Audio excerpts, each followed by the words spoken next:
penyebabnya ini kan akibat intensitas hujan tinggi, jadi sekalian dengan angin puting beliungnya.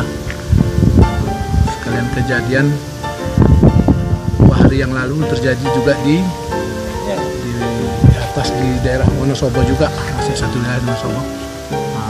2 harinya menyusul ini lagi akibat puting beliung. Korban tidak ada, korban jiwa tidak ada, cuman korban benda-benda.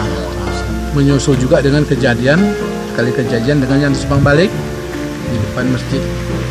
Tumbangnya kayu menimpa 3 mobil, 2 Avanza, 1 Carry. Itu pun tidak ada korban jiwa, cuman korban harta benda.